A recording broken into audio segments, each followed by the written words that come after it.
May 19th, 1536. A grey sky hangs low over the Tower of London. In the courtyard, a strange scaffold has appeared, shorter than usual, built not for a common prisoner, but for royalty. The man waiting beside it isn't English. He's French, and he's brought a sword instead of an axe. The crowd knows what that means. Today, a queen is going to die. Anne Boleyn, bold, brilliant, and dangerously ahead of her time, is about to pay the ultimate price for power. But while the blade will end her life, it won't erase her legacy. History remembers her not just for how she died, but for what she set in motion. If you're into the parts of history people tend to skip, hit subscribe. You're going to want to stick around. Inside the tower walls, Anne Boleyn wakes to the last morning of her life.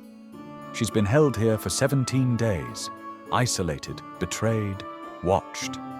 At 35, she still holds the sharp elegance that once captivated a king. Her remaining ladies-in-waiting help her dress. A grey cloak lined with fur, a crimson bodice beneath. The colours are practical. They won't show blood, but also pointed, regal, unapologetic. "I hear the executioner is very good," she says, lightly touching her throat. "I have a little neck." Dark, ironic, unforgettable. Even now, Anne stays composed, witty, fearless. She spends the morning in prayer, fingers wrapped around a rosary, each moment heavy with finality. But she's not just preparing to die, she's preparing to be remembered. Anne Boleyn wasn't born to be queen, but she learned how to move like one. Raised between English castles and the glittering courts of France, she came back worldly, witty, and sharp. She didn't match the beauty ideals of her time, dark hair, olive skin, but none of that mattered. She had presence, she had ideas, and people noticed.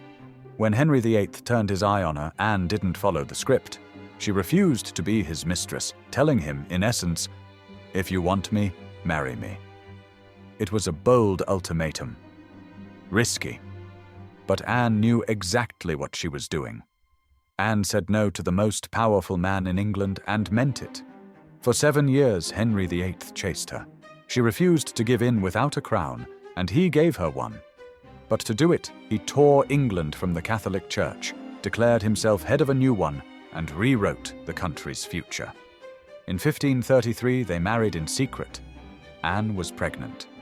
That fall, she gave birth, not to a son, but to a daughter, Elizabeth.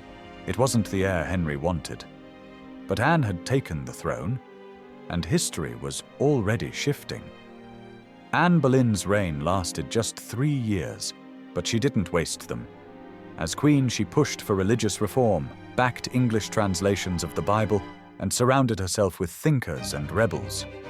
She wasn't passive, she was political. To some, she was a visionary. To others, a threat. Then came the miscarriages, 3 in total, including a long-awaited boy. Henry's patience wore thin. His affection cooled, and in the background, her enemies waited, watching, plotting. By spring 1536, Anne Boleyn was surrounded by enemies, and losing Henry's favour fast. Thomas Cromwell, once an ally, turned against her. On May 2nd, she was arrested and brought to the Tower. The charges? Adultery, incest, treason, all absurd but deadly. The trial was a farce. No lawyer, no real defence. The jury was handpicked to condemn her. Still, Anne stood her ground, calm and composed. Witnesses said she spoke more like an angel than a woman. But it was already over. She was found guilty. Her sentence? Death by sword, and summoned an expert from France. May 19th, 1536. Anne Boleyn was prepared to die at 8 a.m. Then the message came. It would be delayed until noon. 4 extra hours, dressed, ready, waiting for death. She spent them in prayer, took communion, and whispered again and again, "Lord, have mercy on me." At one point she swore on the Holy Host, "I am clear of all charges for which I am condemned." Before leaving her chamber, she handed out parting gifts to her ladies, A ring, a handkerchief, a small prayer book. Remember me, she said. And how I died. At noon she stepped onto the scaffold wearing grey and crimson. The crowd, about 1,000, stood still. There was no jeering, no shouting, only quiet. Anne was granted a final speech. She didn't plead, she didn't accuse, just a calm, careful message. I am come hither to die according to the law. I accuse no man. I pray God save the king. It was a performance of loyalty, measured, intentional, a final move to protect her daughter's future. She removed her mantle and cap, handed a purse of gold to the executioner, and knelt upright. There was no block. One of her ladies blindfolded her. Anne whispered her last words, Jesus, receive my soul. O Lord God, have pity on my soul. The executioner called out, Where is my sword? To distract her. As she turned slightly towards the sound, the blade fell. One clean stroke. Instant silence. The crowd exhaled. The cannon fired.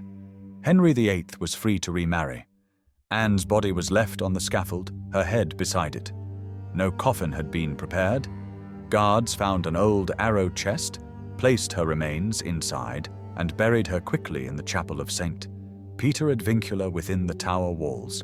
No gravestone, no name. Henry ordered her erased, portraits destroyed, emblems removed, her name struck from the record. But she wouldn't disappear. Just 22 years later, the daughter he once dismissed as a disappointment would take the throne and change everything. In 1558, Anne Boleyn's daughter became Queen Elizabeth I. She ruled for 45 years, leading England into a golden age. The child Henry never wanted became one of the most powerful monarchs in history. Elizabeth never forgot her mother. She adopted Anne's white falcon emblem, studied her life, and learned from her death. She never married, declaring herself wedded to England. Anne's real legacy wasn't her crown. It was the queen she left behind. Anne Boleyn's life ended on a scaffold, but her story didn't. She was bold, brilliant, and ahead of her time. And she paid the price for it, but history refused to forget her. In 1876, bones believed to be hers were found beneath the Tower chapel floor and reburied with dignity. Today, a simple glass marker honors the spot. Each year on May 19th, roses are left there by those who remember. Anne's death was meant to silence her. Instead, it gave rise to a queen who changed the course of history. She walked to her death with dignity, so her daughter could rule unshaken.